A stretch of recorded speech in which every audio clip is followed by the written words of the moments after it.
We know that as teachers, you have an incredibly demanding and emotionally draining job. They support their students all day long and often have very little support for themselves. And then they still have their personal lives as well. If they're balancing a family or caretaking for an elderly parent, there's lots of stress, if you will, that fills their bucket very quickly, both in and out of school.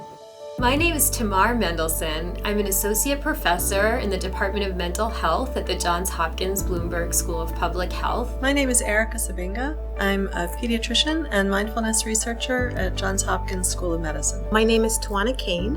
I'm a Baltimore-based yoga and mindfulness instructor. Through a partnership between Johns Hopkins and the Monday campaigns, we developed a space specially for teachers called DeStress Monday at school. The DeStress Monday website offers weekly practices and tips for how to start the week in a positive frame of mind. Monday is the start of the weekday, so it gives us the perfect opportunity to just reset, to forget what happened with a student the Friday before, if there was a disruption or a negative interaction, and just to start anew. Research shows when people start the week positively, they're more likely to be in a good mood the whole week. As we were developing this site, we talked to different teachers about the kinds of practices that they would want to see, and based on those conversations, we focused on 5 different themes.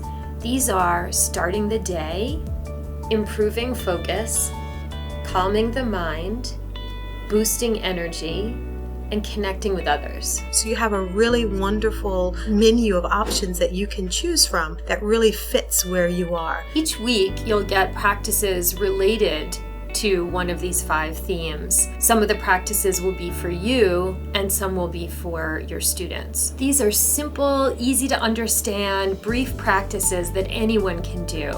We made them so that you can do them at home or in the classroom. Mindfulness programs improve mood and frame of mind and reduce burnout. You'll see subtle shifts in yourself, your ability to maintain and manage both yourself and your classroom environment. We're not expecting kind of an overnight transformation, but if you give a little attention on a daily basis in some small way, it inevitably begins to work on you. The youth's reaction themselves that's engaged me with so much excitement, because the youth pick up these practices, as do adults, and start to incorporate them in their lives. It helps them to think before they act.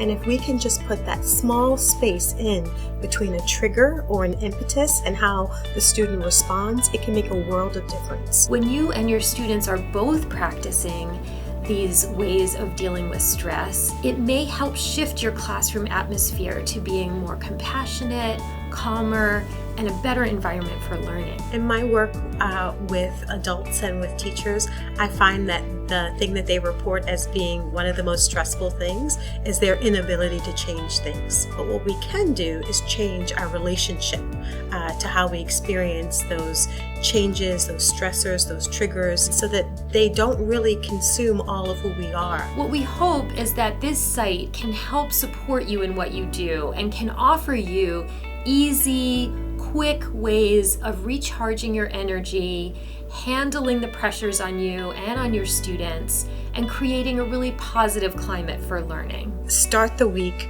with clarity of intention and a real clear heart, and reminding them of why they came to this profession in the first place.